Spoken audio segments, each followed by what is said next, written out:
हम लोग वाणिज्य, व्यापार,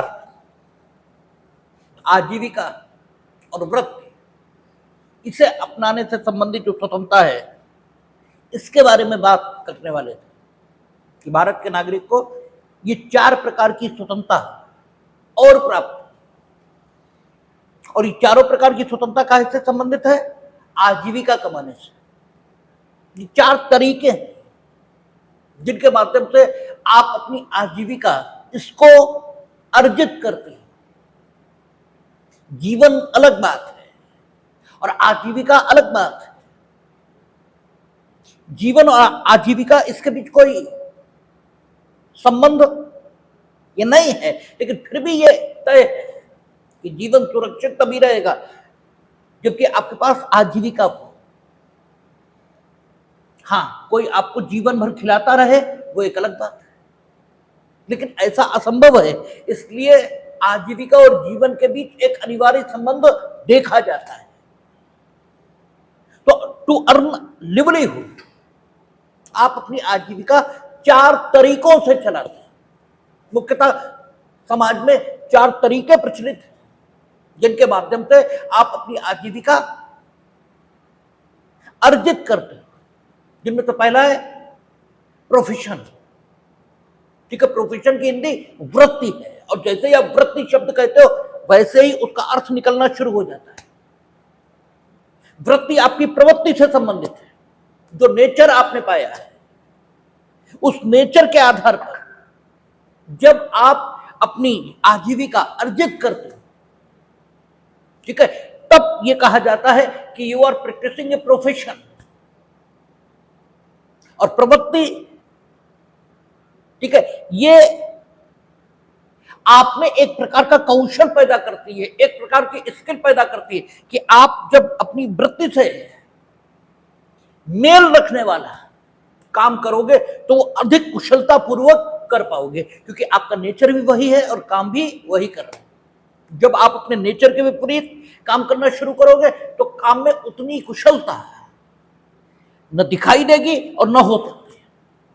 इसलिए कहा जाता है टू प्रैक्टिस एनी प्रोफेशन। आपको कोई भी वृत्ति अपनाने की स्वतंत्रता है, और वृत्ति आपकी स्किल पर आधारित होती है। इसीलिए कोई बहुत अच्छा वकील होगा और उसका एलएलबी होने से कोई संबंध नहीं होता। एलएलबी तो एक आवश्यक योग्यता है जो सरकार के द्वारा निर्धारित है वकील होने के लिए। तो आप सरकार के द्वारा निर्धारित योग्यता ये भले ही अर्जित कर लो, लेकिन अगर वकालत आपकी वृत्ति से मेल नहीं खा रही तो आप अच्छे वकील जीवन में नहीं हो सकते। और जिनकी वृत्ति वकालत से मेल खा रहे, वो सरकार द्वारा निर्धारित योग्यता प्राप्त करते ही बहुत अच्छे वकील के रूप में सामने आएंगे। तो सरकार द्वारा निर्धारित योग्यता ये प्राप्त कर लेने से वृत्ति का विकास आप में होगा, ये नहीं है। सरकार द्वारा निर्धारित योग्यता ये तो आप प्राप्त ही कर लेंगे। 1860 में जो सवाल पूछे गए थे आईपीसी में, वही तो आप पूछे जाएंगे बीएनएस में, वो तो आप रट ही लेंगे। जब सर्कस का भालू मोटरसाइकिल चलाना सीख सकता है, ठीक है, तो आप भी कम से कम 5 सवाल तो रट ही सकते हैं। ठीक है, और वो 5 सवाल तो आप रट ही लेंगे, आप एलएलबी तो हो ही जाएंगे। अगर आप डॉक्टर होना चाहते हैं तो सवाल तो वही है,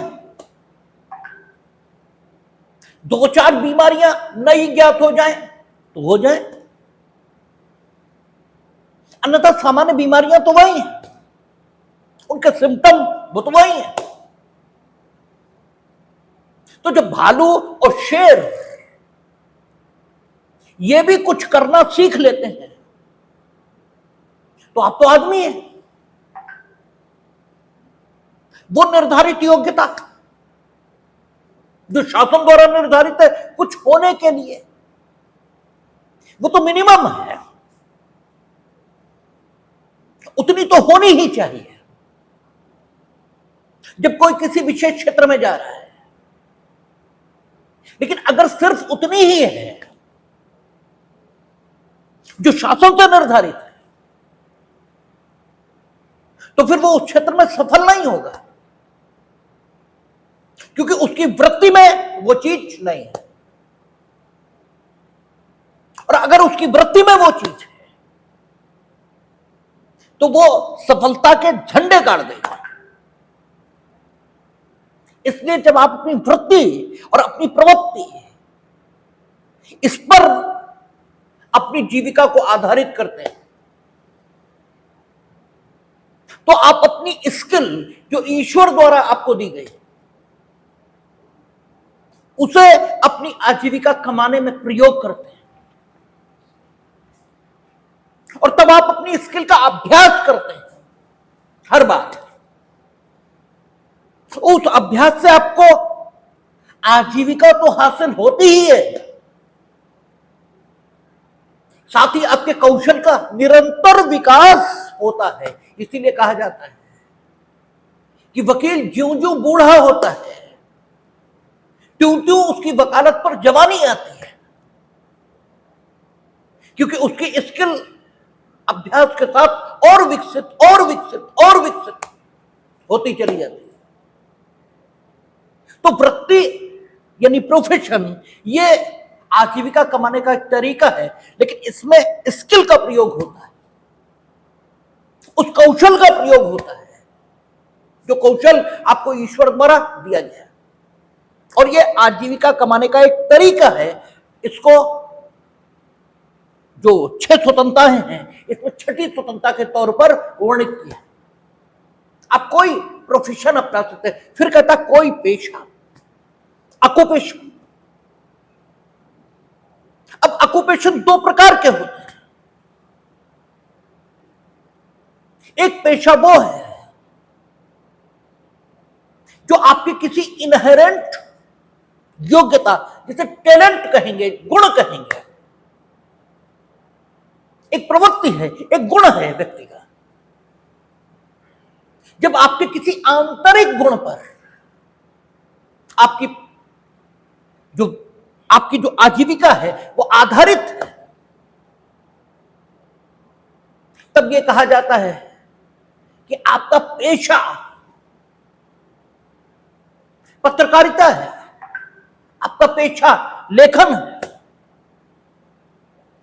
आप में जब कोई गुण होता है, आप नर्तक हो सकते हैं, आप बहुत अच्छा डांस करते हैं, आप बहुत अच्छी कविता लिखते हैं, आप बहुत अच्छी कहानी लिखते हैं, आप बहुत अच्छे लेखक हैं, आप मोटिवेशनल स्पीकर हैं। और इसके आधार पर जब आप अपनी आजीविका कमाते हैं तो आप पेशा, प्रोफेशन है वो, वो ऑक्यूपेशन है आपका। और ऑक्यूपेशन का एक और प्रकार है जो न गुण पर आधारित है न वृत्ति पर आधारित है। और हम में से अधिकतर उसी ढंग का प्रोफेशन अपनाने का, उसी ढंग का ऑक्यूपेशन, प्रोफेशन गलत शब्द निकल रहा है, उसी ढंग का ऑक्यूपेशन ढूंढने के प्रयास में रहते हैं। नौकरी मिल जाए तो ठीक, बीएड हो जाए तो ठीक, एलएलबी हो जाए तो बहुत अच्छा, कुछ भी हो जाए, बस उसका आपके गुण और आपकी वृत्ति से कोई ताल्लुक नहीं है। और जब इस प्रकार आप अपने आजीविका को कमाते हैं तो फिर यह कहा जाता है कि ऑक्यूपेशन आप कर रहे हो, पेशा कर रहे हो, लेकिन यह पेशा डिफरेंट प्रकार का है। यानी पेशा 2 भागों में बढ़ जाता है। एक जो गुण के आधार पर आजीविका कमाने में सहायता देता है, और दूसरा जिसका गुण से कोई ताल्लुक नहीं है, जिसका वृत्ति से कोई ताल्लुक नहीं है। अभी सीजीएल की तैयारी कर रहे थे, साथ में बीएड कर लिया, तब तक टीईटी निकल गया तो प्राइमरी स्कूल में टीचर हो गए।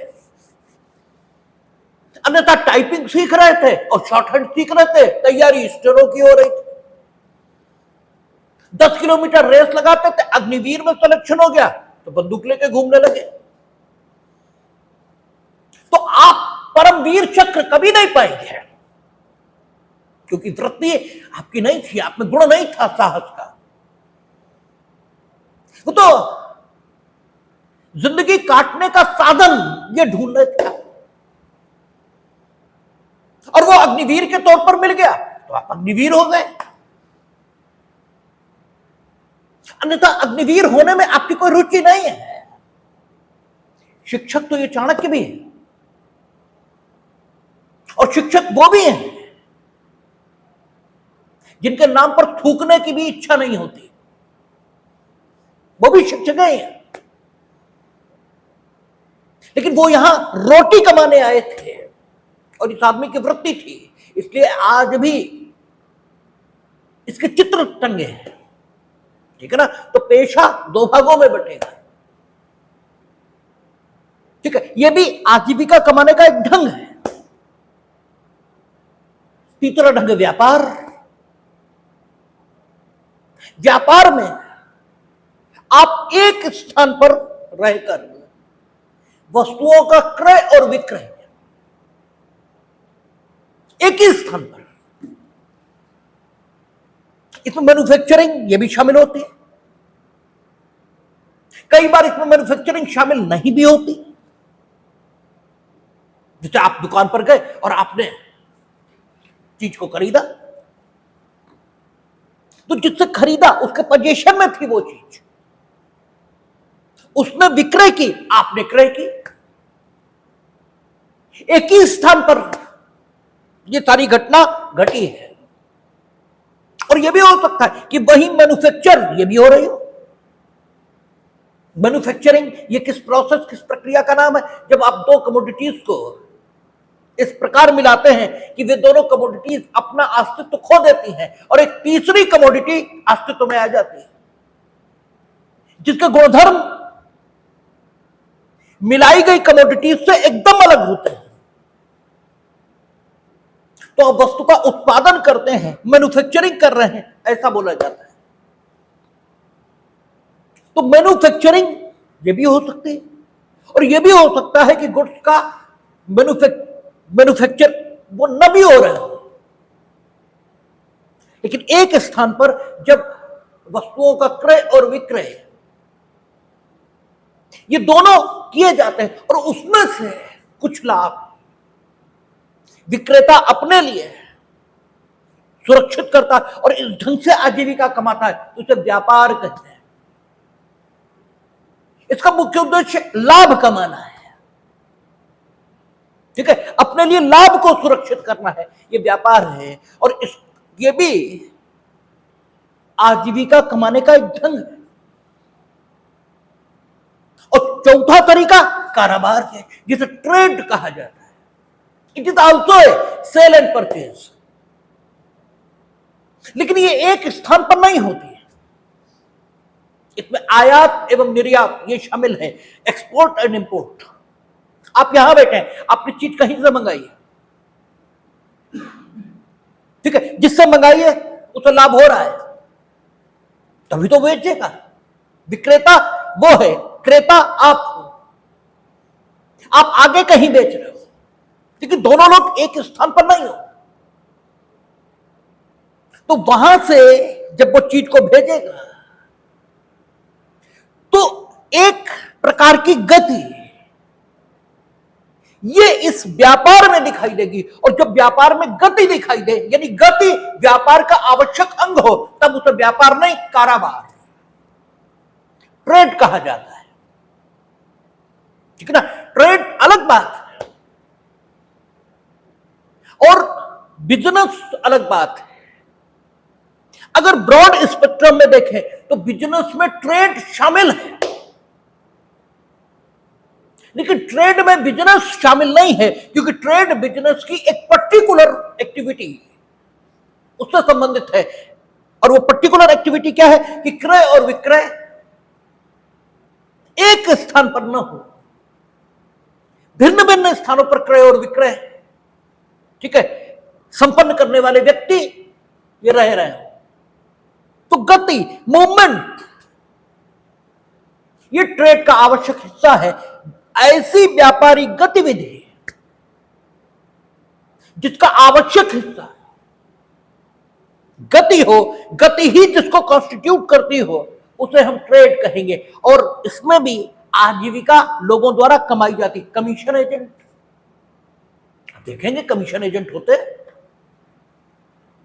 वो कमीशन इसी से अपनी आजीविका कमा रहे हैं और दो लोगों के बीच सौदा कराना, यही उनका काम है। और कई बार तो कमीशन एजेंट न उसे जानेगा जिससे वो सौदा करा रहा, और न उसे जानेगा, ठीक है, जिससे वो कमोडिटी बिकवा रहा है, दोनों को नहीं जानता। सुदूर कहीं बैठा हुआ आदमी कमीशन एजेंट के फोन नंबर पर फोन कर रहा है और कह रहा हमें ये चीज चाहिए, संबंधित जो विक्रेता है उससे संपर्क करके और बीच में रेट तय कराकर और उसमें वो अपना कमीशन लेता है।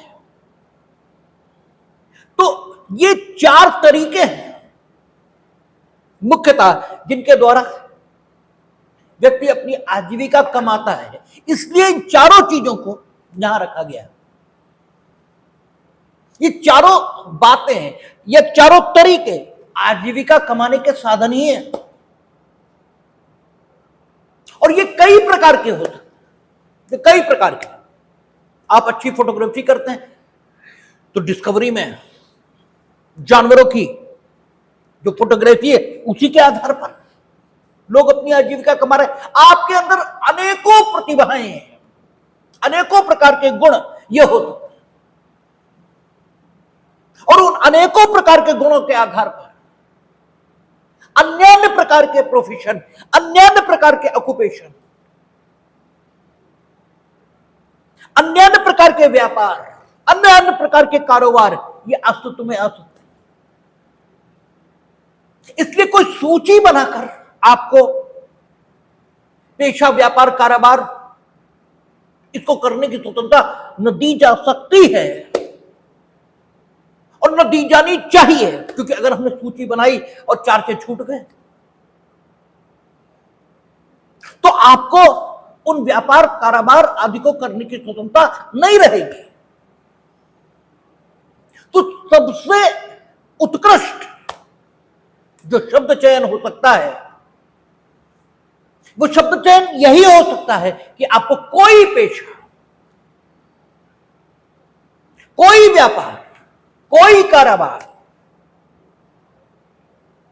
ये कोई वृत्ति ये अपनाने की स्वतंत्रता होगी। यही सबसे अच्छा शब्द चयन ये हो सकता है, तो यही किया गया। इससे संक्षिप्तता ये भी आई, बहुत विस्तार से बात नहीं कहनी पड़ी, और एक भी वृत्ति, पेशा, व्यापार या कारोबार इस शब्द सीमा के बाहर गया नहीं। और जो प्रारूपण है, ड्राफ्टिंग है कानून की, वो इसी तरह से की जाती है कि उसमें इसी प्रकार का शब्द चयन लिया जाता है जिसमें कम बोलना पड़े और सब कुछ समाहित हो जाए। तो इससे बेहतर शब्द चयन नहीं हो सकता। अब कहा कि कोई पेशा, कोई व्यापार, कोई कारोबार इसे अपनाने की स्वतंत्रता है। तो जो कुछ आप अपना रहे हो उसे पेशा, व्यापार, वृत्ति या कारोबार इस परिभाषा में आना चाहिए। यह नहीं माना जा सकता कि आप जो कुछ कर रहे हो, जिससे आपको आजीविका मिल रही है, वो पेशा, व्यापार या कारोबार है। डेफिनेशन ऐसे नहीं हो सकती। डेफिनेशन यही हो सकती कि टाइम के साथ जिन समाजोपयोगी गतिविधियों को व्यापार, कारोबार, पेशा या वृत्ति इस रूप में मान्यता मिली है, उनमें से आपको कोई भी पेशा, व्यापार, कारोबार अपनाने की स्वतंत्रता है। इस डेफिनेशन को ऐसे बदला नहीं जा सकता कि वो सब कुछ जिससे आपको आजीविका प्राप्त हो रही है, वो पेशा व्यापार कारोबार मान लिया जाएगा और आपको वो अपनाने की स्वतंत्रता होगी। ये नहीं, समय के साथ कोई पेशा, कोई व्यापार, कोई वृत्ति और कोई कारोबार जो अपनाए जा सकते हैं, उनकी एक सूची विकसित हुई है समाज में। ये वेल एस्टेब्लिश है कि क्या चीजें पेशा व्यापार वृत्तियां कारोबार इस डेफिनेशन में आ सकते हैं। आप लंबे समय से देखते जाएंगे तो जिन चीजों को शोषण या उत्पीड़न माना गया है, उनको कभी भी पेशा व्यापार न तो माना गया। क्यों? इसलिए ऐसा कहा जा सकता है कि उन्हें पेशा व्यापार नहीं माना गया, क्योंकि जैसे ही आप उन्हें करते हैं तो भले ही आपको आजीविका मिल रही हो, आपको दंडित किया जाता है और आपका कोई तर्क सुनता नहीं है। ठीक है, कौन? वो जिसे दंड देने का हक है। तो वो पेशा व्यापार नहीं माना जा सकता। जैसे आप देखेंगे कि गरीबों को ब्याज पर पैसा देना, ये कभी व्यापार नहीं माना गया। अगर माना जाता तो प्रेमचंद ने गबन और गोदान जैसे उपन्यास न लिखे होते। ठीक है, ये कभी व्यापार की, ठीक है, डेफिनेशन में नहीं आया।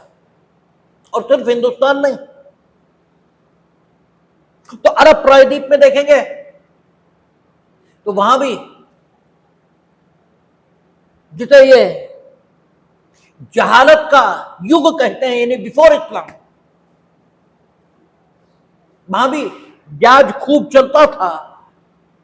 ठीक है, और आफ्टर इस्लाम ब्याज की मनाही हुई। लेकिन जो कमर्शियल वर्ल्ड है उसमें ब्याज की मनाही न कभी हुई न कहीं है।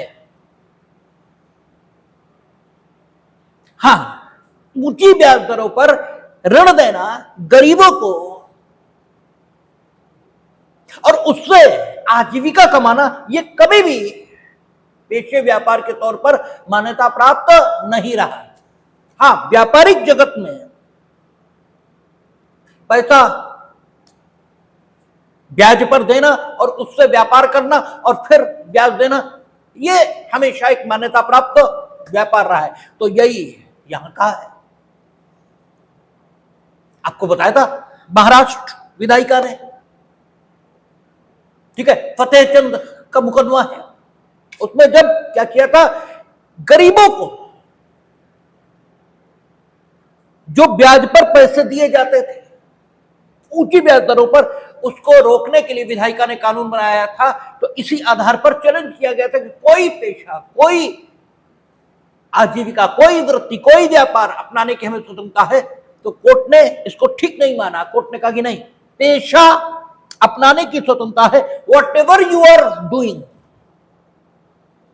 That doesn't come under the definition of profession, trade, business और ऑक्यूपेशन। आपको कोई पेशा, वृत्ति, व्यापार या कारोबार अपनाने की स्वतंत्रता है। Whatever you are doing, ये गतिविधि इन चारों शब्दों में से किसी के भी अंतर्गत आती ही नहीं। ये पेशा व्यापार है ही नहीं। इसलिए अगर आपको रोका जा रहा है तो आपके किसी मूल अधिकार का हनन हो रहा नहीं। अगर आपके मूल अधिकार का हनन हो रहा होता तो भी हम ये देखते कि क्या वो लोकहित में, क्योंकि अनुच्छेद 19(6) आपकी इस स्वतंत्रता पर युक्ति संगत निर्बंधन विद्यमान विधि के आधार पर या विधि बनाकर लगाने का हक राज्य को देता है। और शीर्षक उसने बताए हैं लोकहित, पब्लिक इंटरेस्ट। ठीक है, लोकहित में आपकी स्वतंत्रता पर भी प्रतिबंध लग सकता है। और 6(2) कहता है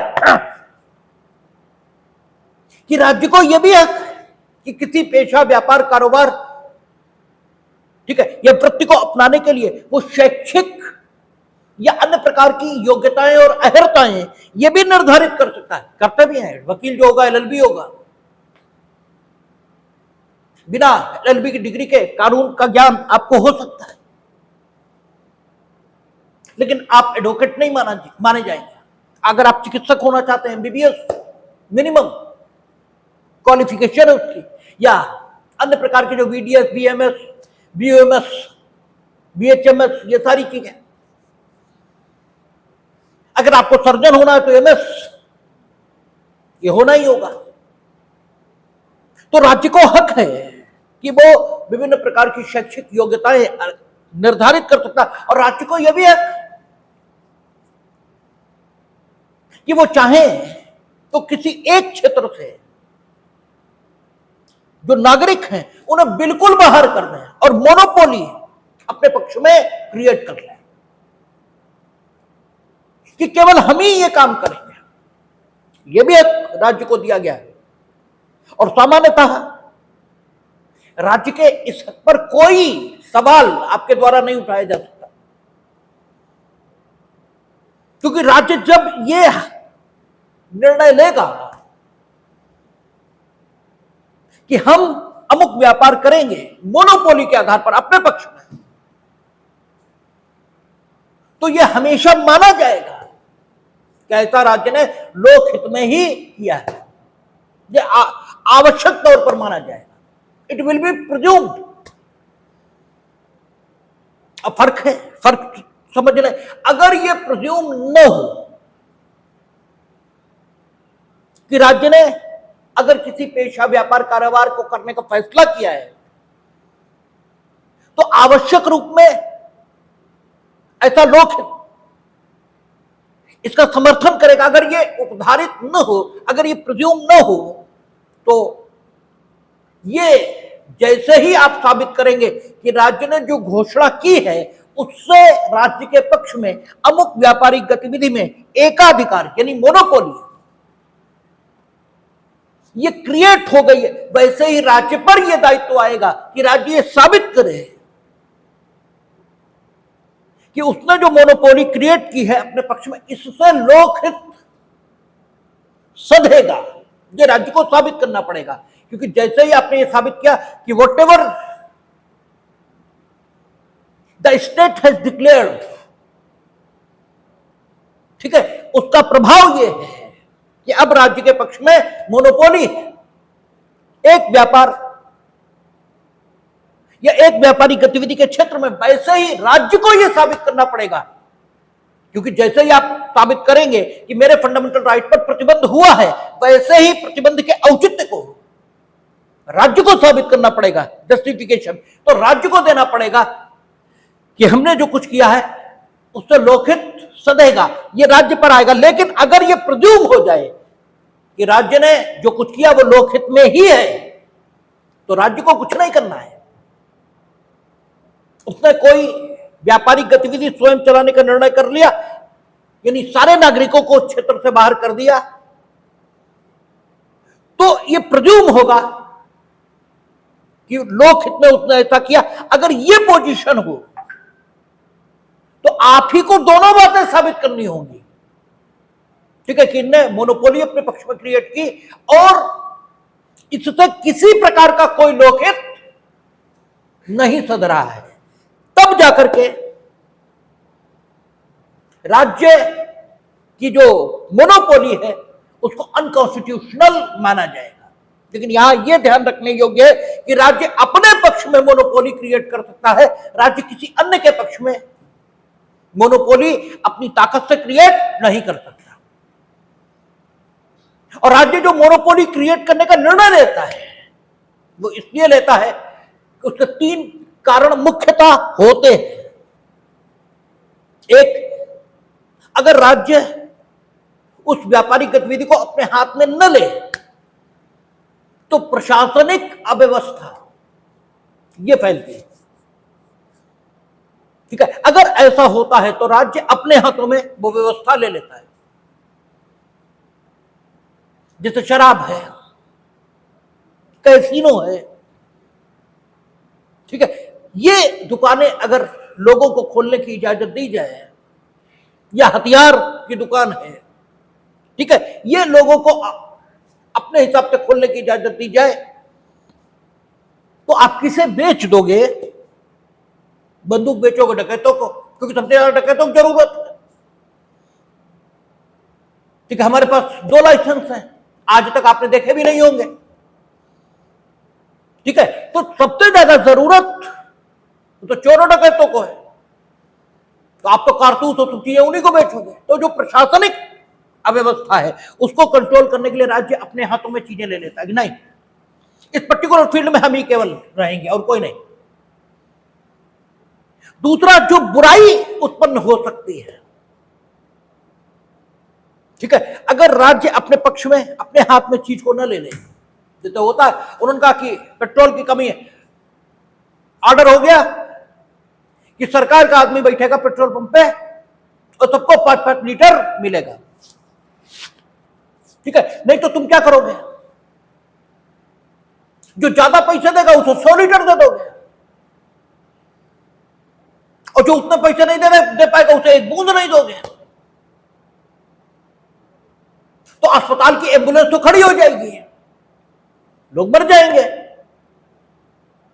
अब वो कार से पिकनिक मनाने जाएंगे, ठीक है, वो तो कार से पिकनिक मनाएंगे, यहां लोग मरेंगे, क्योंकि एम्बुलेंस बिना पेट्रोल डीजल के तो नहीं चलेगी। ये एक उदाहरण मैंने दिया है, आप इसके भयावह प्रभाव को समझ सकते हैं। ठीक है ना, तो कई बार बुराइयों के निवारण के लिए राज्य एकाधिकार अपने पक्ष में क्रिएट कर लेता है,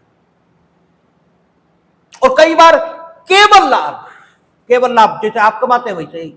लेकिन अगर राज्य लाभ भी कमाएगा, जैसे बेवकूफ टाइप के लोग दिखते रहते ना, सरकार ने ये टैक्स लगा दिया, ऐसा लगता है सरकार के टैक्स से जो कलेक्ट होगा वो नरेंद्र मोदी की जेब में चला जाएगा। अगर उसका 1 रुपया भी नरेंद्र मोदी ले लेंगे तो जेल जाएंगे।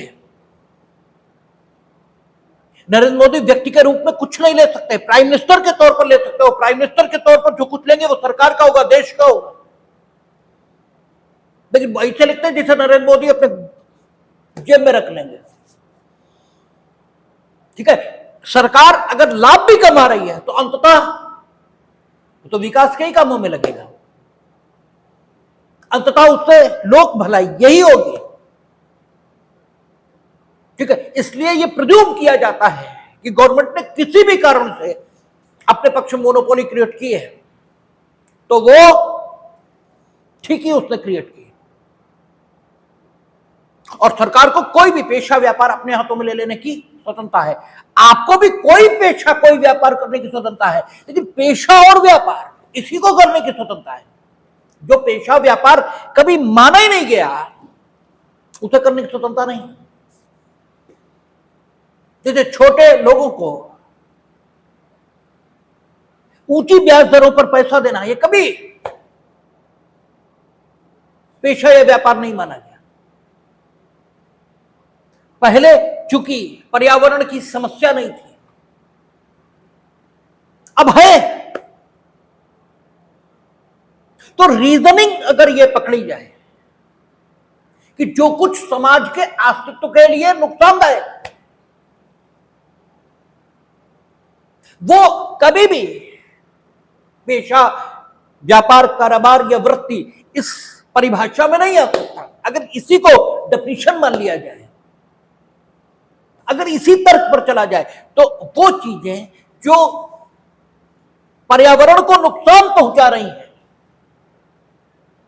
वो व्यापार, पेशा, कारोबार या वृत्ति नहीं मानी जा सकती। ठीक है, अगर रीजनिंग वो पकड़ ली जाए, भाई तब पर्यावरण की समस्या नहीं थी, आज है। तो पर्यावरण को नुकसान पहुंचाने वाली चीजें व्यापार, पेशा, कारोबार या वृत्ति मानी जाए या न मानी जाए, इस आधार पर कि लोगों से को उससे रोजगार मिल रहा है, इस पर निर्णय करने के लिए तो फिर हमें तर्क पकड़ना पड़ेगा कि हर चीज जो लोगों को रोजगार उपलब्ध करा रही है वो पेशा, व्यापार, कारोबार या वृत्ति इस श्रेणी में नहीं है। आप कहेंगे कल हम चोरी से रोजगार पर कमाएंगे, आप कुछ भी किसी चीज से भी रोजगार कमाएंगे, न कभी माना गया न आज। इसलिए ठीक है, आपका वो कौन था, बर्रा बाजार fireworks association versus commissioner of police of Calcutta, Calcutta शायद यही है। इसमें कोर्ट ने कहा कि नहीं, जो ध्वनि प्रदूषण है इसकी समस्या को देखते हुए अगर यह निर्णय लिया गया है कि पटाखे नहीं बनेंगे, नहीं चलेंगे, ठीक है, तो आप ये नहीं कह सकते कि मेरे पेशे, व्यापार, कारोबार, वृत्ति इस पर रोक लगाई गई है। ये पेशा व्यापार नहीं हो सकता, ठीक है, ये पेशा या व्यापार है ही नहीं, क्योंकि पेशा, व्यापार, कारोबार वही माने जाएंगे जो समाजोपयोगी गतिविधियों से संबंधित है और जिनसे व्यक्ति को रोजगार मिल रहा है। समाज विरोधी ढंग से आप अगर रोजगार कमाने की कोशिश करेंगे तो उसे न तो पेशा कह सकते हैं, न वृत्ति कह सकते हैं, न जीविका, कुछ नहीं कह सकते, और उसकी स्वतंत्रता आपको नहीं है। यही बात कही गई है कि food safety act, food security act ये बनाए गए और उसके अंतर्गत सैंपल भरने की व्यवस्था की गई। तो व्यापारियों ने कहना शुरू किया कैसे कैसे अच्छी चीजों का, ठीक है, दुरुपयोग किया जाता है। और हमने आपसे पहले भी कहा कि व्यवस्था यह की जाती है कि किसी भी अच्छी बात का इस्तेमाल बुरे आदमी को न करने दिया जाए, ठीक है, यह भी पॉलिसी है, इसको भी नीति कहते हैं कि आप किसी की अच्छाई का इस्तेमाल अपने हित में और समाज को नुकसान पहुंचाने में न कर पाए। कहा व्यापारियों ने कि पेशा, वृत्ति, उपजीविका, व्यापार ये तो सब हमें अपनाने की स्वतंत्रता है, और स्वतंत्रता का मतलब, ठीक है, विच कैन बी अमाउंटेड, जो इसके अगेंस्ट माना भी जा सकता है, वो कुछ भी नहीं किया जाएगा। तो जब आप हमारे सैंपल भरते हैं, ठीक है, तो हमारी अप्रतिष्ठा ये तो समाज में होती है, इससे हमारी क्रेडिट प्रभावित होती है। इसलिए कानून अनकॉन्स्टिट्यूशनल, कोर्ट ने कहा बिल्कुल गलत, क्योंकि हम पर्पसिव कंस्ट्रक्शन करेंगे। एक्ट काहे के लिए बना, पिथ एंड सबस्टेंस में देखेंगे, एडल्टरस फूड, मिलावटी खाद्य पदार्थ, इनको आइडेंटिफाई करके अलग करने के लिए। आपसे क्या मतलब है, आपकी स्वतंत्रता को बाधित करने के लिए नहीं बना। और क्या आपको एडल्टरस फूड में व्यापार करने का हक है? आपको एडल्टरस फूड यानी मिलावटी खाद्य पदार्थ, इसमें व्यापार करने की तो कोई स्वतंत्रता नहीं है, उसको रोकता ही है। तो ये ऐसे कहा जा सकता है कि ये ऐसा एक्ट है जो आपकी इस प्रकार की स्वतंत्रता के विरोध में। और अगर ऐसा हो भी, चलो ऐसे ही आ जाओ, ऐसे ऐसा है, तो directive principle of the state policy अनुच्छेद 47 क्या कहता है, लोक स्वास्थ्य, इसका ख्याल रखेगा। लोक स्वास्थ्य और इंटॉक्सिकेटिंग ड्रिंक्स दोनों के प्रसार को रोकने के लिए राज्य से अपेक्षा की गई। तो चलो ऐसे आ जाओ, ठीक है। तो directive principle of the state policy, इसके फर्दरेंस के लिए यह एक्ट बना है, और जो भी एक्ट फर्दरेंस के लिए बनेगा उसे युक्ति संगत निर्बंधन फंडामेंटल राइट पर माना ही जाएगा। ऐसे आ जाओ तो भी तो चाहे जो लाइन ऑफ आर्गुमेंट आप पकड़ लो, दोनों तरीकों से। अच्छा, छोड़ दो directive principle of the state policy को, तो भी लोक हित में आपकी स्वतंत्रताओं पर युक्ति संगत निर्बंधन लग सकते हैं अनुच्छेद 19(6) के मुताबिक। और क्या ये लोक हित में नहीं? तो चाहे जैसे आ जाओ, ये आपकी स्वतंत्रता बाधित हो सकती है। और अव्वल तो इससे स्वतंत्रता बाधित हो रही, यही नहीं कह सकते क्योंकि ये स्वतंत्रता है ही नहीं। एडल्ट्रस फूड में व्यापार करना, ये तो कोई किसी की स्वतंत्रता नहीं। ठीक है, इसी प्रकार आपका जो शराब का व्यापार है, इसको भी व्यापार नहीं माना है। ठीक है, पहला मुकदमा कुबेर जी, ठीक है, कुबेर जी में जरूर ये कहा कि ये व्यापार नहीं है और किसी नागरिक को शराब का व्यापार करने का कोई असीमित अधिकार ये प्राप्त नहीं। लेकिन दूसरे मुकदमे में Krishna Kumar Sharma versus state of Jammu and Kashmir, ये इसमें कोर्ट ने जो कुछ उसने कुबेर जी में कहा था उससे पलट मत दिया। कुबेर जी में उन्होंने कहा था ये समाज की नैतिकता के विरुद्ध है और समाज के लिए खतरनाक है, इसलिए शराब के व्यापार को व्यापार नहीं माना जा सकता। लेकिन इस मुकदमे में Krishna Kumar versus state of Jammu and Kashmir, इसमें कोर्ट ने कहा कि नहीं, क्योंकि व्यापार करने का हक है, अधिकार है, और अधिकार को नैतिकता के आधार पर सीमित नहीं किया जा सकता। क्योंकि अधिकार को अगर सीमित करना है तो कानून यही होना चाहिए, और शराब के व्यापार को प्रतिबंधित करने वाला कोई कानून मौजूद नहीं। तो अब सिर्फ इसलिए कि वो नैतिकता के विरुद्ध है कहें कि नहीं, ये व्यापार ही नहीं माना जा सकता, इसलिए व्यापार करने का अधिकार ये है, इंटॉक्सिकेटिंग ड्रिंक्स में ये कहा जाना ठीक नहीं है। और उनका इतना ब्रॉड, ठीक है, अर्थान्वयन ये करना भी नहीं चाहिए, क्योंकि ऐसे तो समाज की नैतिकता, ठीक है, समाज तो कुछ भी अनैतिक मानना शुरू कर देगा। ठीक है, तो जब अनैतिक मानना शुरू कर देगा तो आप कहेंगे उसमें व्यापार नहीं होगा। ठीक है, ये ठीक नहीं है, और कोर्ट ने अपने स्टैंड को बदल लिया और कहा कि नहीं, शराब का व्यापार करने का फंडामेंटल राइट है। लेकिन अगला मुकदमा, ठीक है, नरसिंहवार versus state of Madhya Pradesh, ठीक है, और आपका इसके बाद फिर वो एक खोदा डिस्टिलरी और मैकडॉवल, इन तीनों मुकदमों में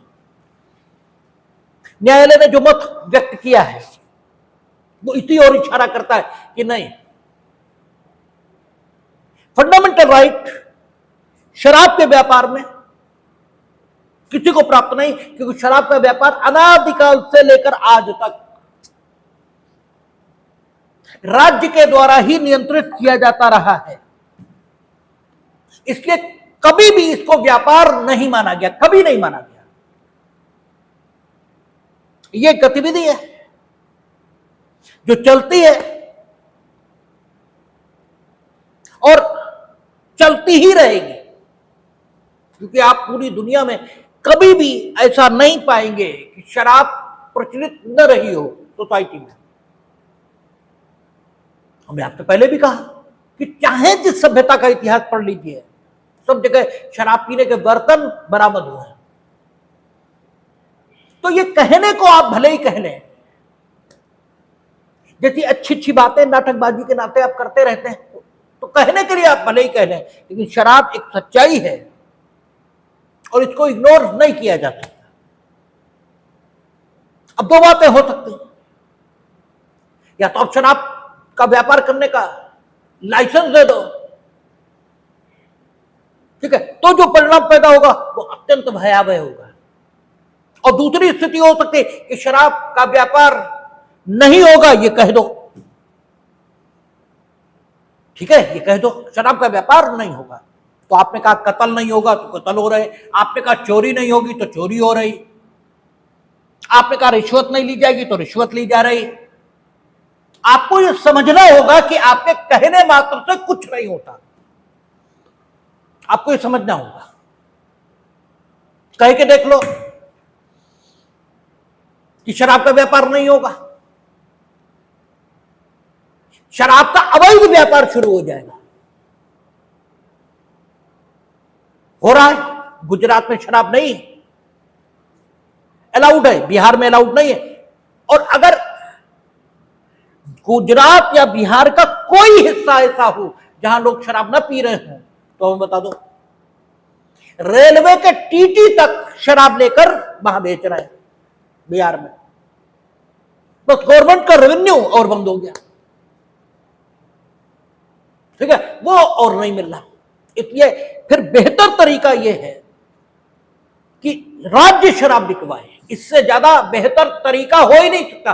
हालांकि वही फेसबुक पे तो चूतिया ही है, बेवकूफ ही है, वो तो जाने क्या क्या लिखते ही रहता है।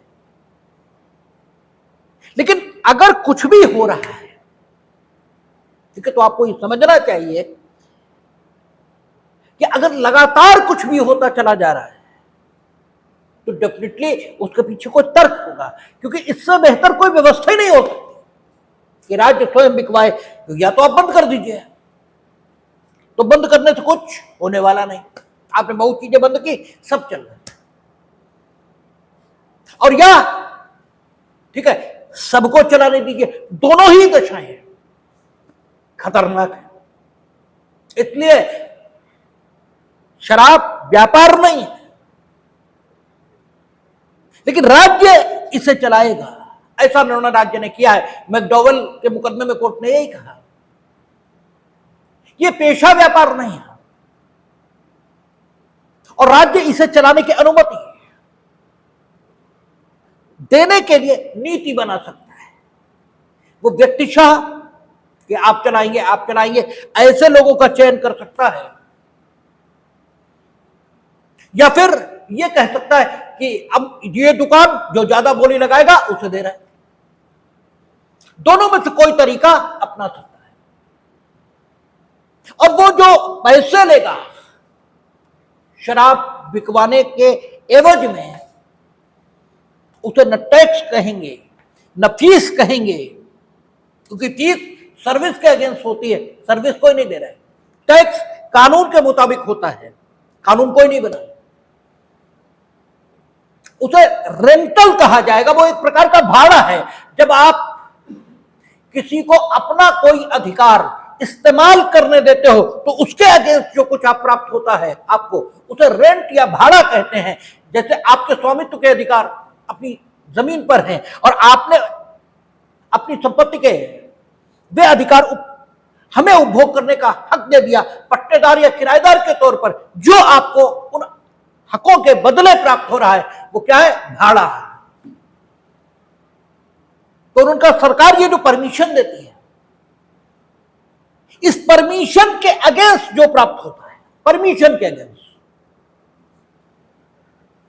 ठीक है, बेचने पर जीएसटी लग रही वो अलग, ठीक है, प्रोडक्शन पर जो टैक्स लग रहा है वो अलग, लेकिन आपको सिर्फ बेचने की हमने अनुमति दी, इसके लिए जो पैसा मिल रहा है वो रेंट की सूरत का है, वो टैक्स है न फीस है, ऐसा कहा कोर्ट ने। लेकिन एक चीज खूब समझ लें, ये ठीक है कि ये पेशा स्वतंत्रता नहीं है, इसलिए अगर आपको इसका व्यापार करने से रोका गया है तो आप कोई शिकायत नहीं कर सकते। लेकिन अनरीजनेबली, अतार्किक ढंग से अगर आपको रोका गया और इन्हीं के जैसे आप, ठीक है, स्थित हैं, यानी इन्हीं की जैसी परिस्थिति आपकी भी है और आपको रोक दिया गया लेकिन इन्हें अनुमति दे दी गई, तो विभेद के आधार पर, मनमानेपन के आधार पर अनुच्छेद 14 ये लागू हो जाएगा। ठीक है, यानी मनमानापन शराब बेचने की अनुमति देने में नहीं हो सकता। इसीलिए एक्साइज के नियम है कि जो ये स्टैंडर्ड पूरा करेगा वो बोली लगाएगा और फिर उनमें जो सर्वाधिक बोली होगी उसे हम सुन लेंगे। ठीक है ना, तो मनमानापन नहीं हो सकता। अनुच्छेद 14 के आधार पर संरक्षण मांगा जा सकता। ठीक यही स्थिति है शिक्षा के संबंध में। जो उन्नी कृष्णन प्रसिद्ध मुकदमा है शिक्षा के संबंध में, उसमें यह सवाल उठा कि जो प्राइवेट एजुकेशनल इंस्टीट्यूट, क्या इसे व्यापार, पेशा, कारोबार, वृत्ति ये माना जा सकता है? और ये इंपॉर्टेंट कॉन्सेप्ट है, क्योंकि बेवकूफ टाइप के लोग ये भी लिखते हैं कि हमने मेडिकल कॉलेज बनाया, हम जितने में चाहे बेचे सीट, सरकार को क्या मतलब, बनाया तो हमने। जो हमने बनाया, और मिस्टर ए प्रवेश लेने आए, हम 1 करोड़ में सीट बेच रहे हैं, मिस्टर ए हमें 1 करोड़ में दे रहे हैं, 1 करोड़ में खरीद रहे हैं, आपको क्या लेना देना? मेरे पास 20 सीटें हैं, 20 1-1 करोड़ में बिक रहे हैं, हम आपको क्यों दें? क्योंकि मेडिकल कॉलेज तो हमने बनाया, उसमें 1 रुपया सहयोग तो आपने दिया नहीं, तो हम 20 करोड़ के बेच रहे हैं। तो ठीक है, अब सवाल फंडामेंटल उठ रहा है। गवर्नमेंट कहती नहीं, ये नहीं होगा। ठीक है, अब सवाल फंडामेंटल उठ रहा है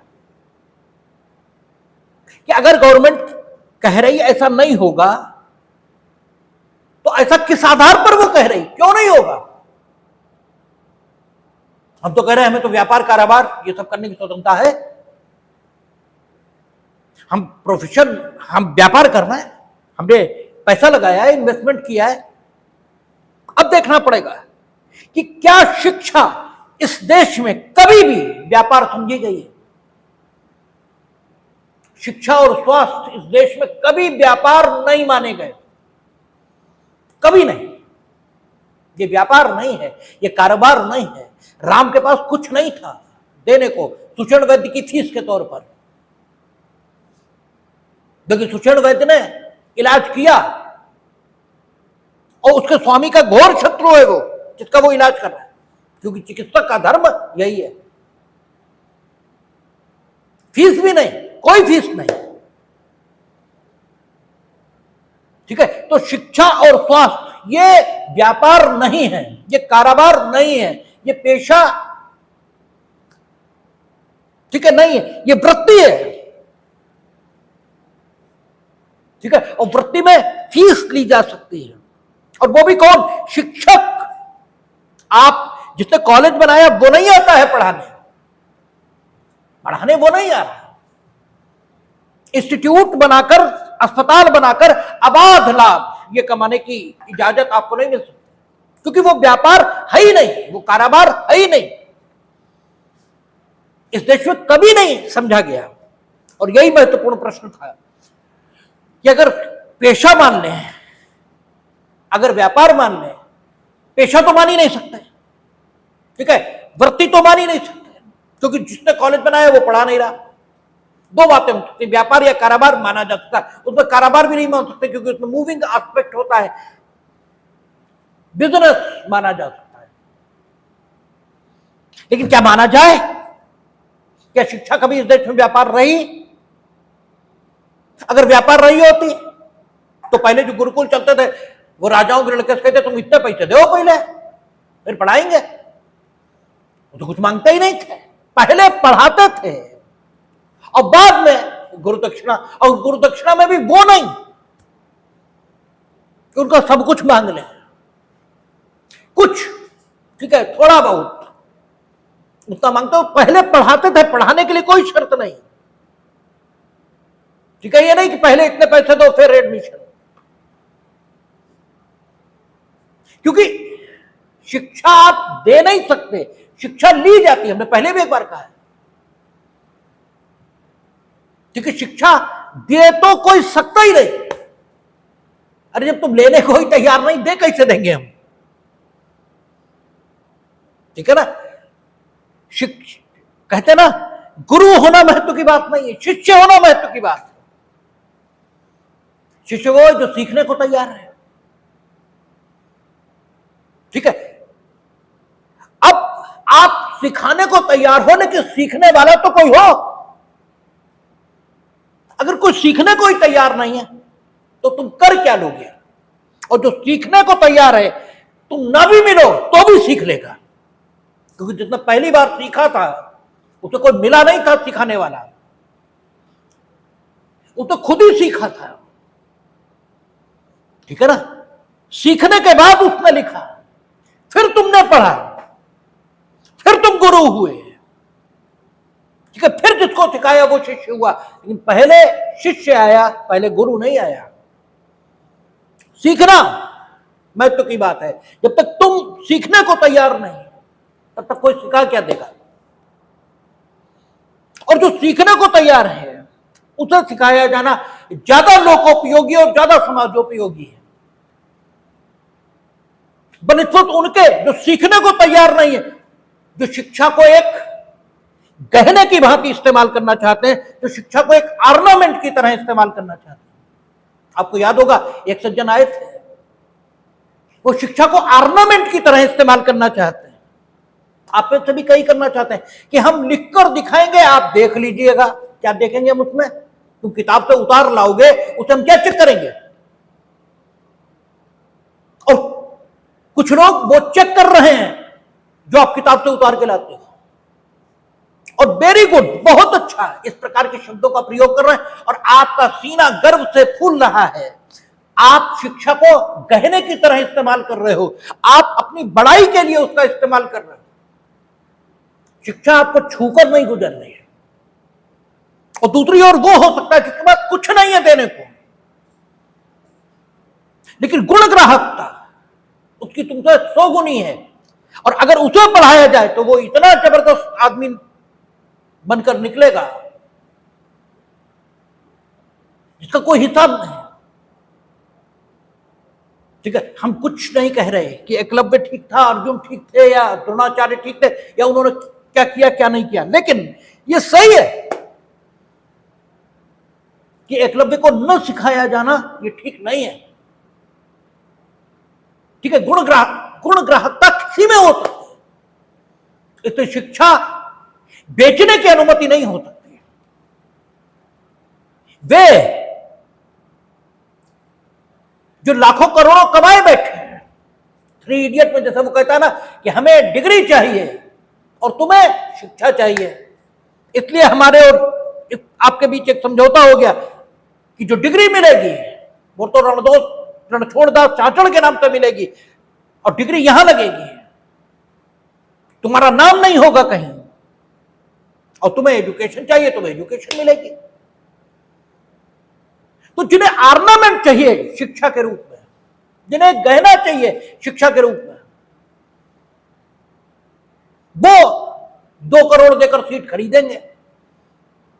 और जरूरी नहीं उनमें अच्छा डॉक्टर, अच्छा इंजीनियर बनने की क्षमता हो, और जिसके पास कुछ नहीं है उसके पास ऐसी क्षमता हो सकती है। इसलिए शिक्षा व्यापार नहीं है और इसकी अनुमति नहीं हो सकती। लेकिन एक दिक्कत और भी है कि गवर्नमेंट आज शिक्षा की जरूरतें पूरी नहीं कर सकती अपने संसाधनों में, इसलिए प्राइवेट इंस्टीट्यूट्स की इजाजत देनी होगी।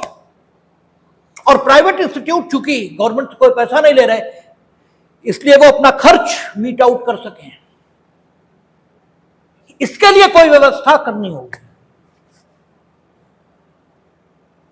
तो उन्नी कृष्णन के मुकदमे में न्यायालय ने इन्हीं दोनों बातों के बीच समन्वय बिठाया और यह नहीं माना कि शिक्षा एक व्यापार है। उनका व्यापार तो नहीं, ये तो 2 करोड़ रुपए लेकर सीट बेचने की इजाजत तो नहीं मिलेगी। लेकिन हां, गवर्नमेंट इंस्टीट्यूट्स के अपेक्षा आप अधिक फीस रख सकेंगे, ठीक है। और उन्होंने एक बोर्ड की स्थापना की सलाह दी कि एक बोर्ड बनाया जाए जिसमें एजुकेशनल इंस्टीट्यूट्स के मालिक भी रहे हैं, कुछ न्यूट्रल लोग रहे हैं, ठीक है, एक न्यूट्रल व्यक्ति उसका चेयरमैन हो, अभिभावकों में सभी लोग रहे, और उसके बाद फीस स्ट्रक्चर तय हो, वो गवर्नमेंट की फीस से ज्यादा हो लेकिन इतना भी ज्यादा ना हो, और फीस बेचेगा कोई सीट में।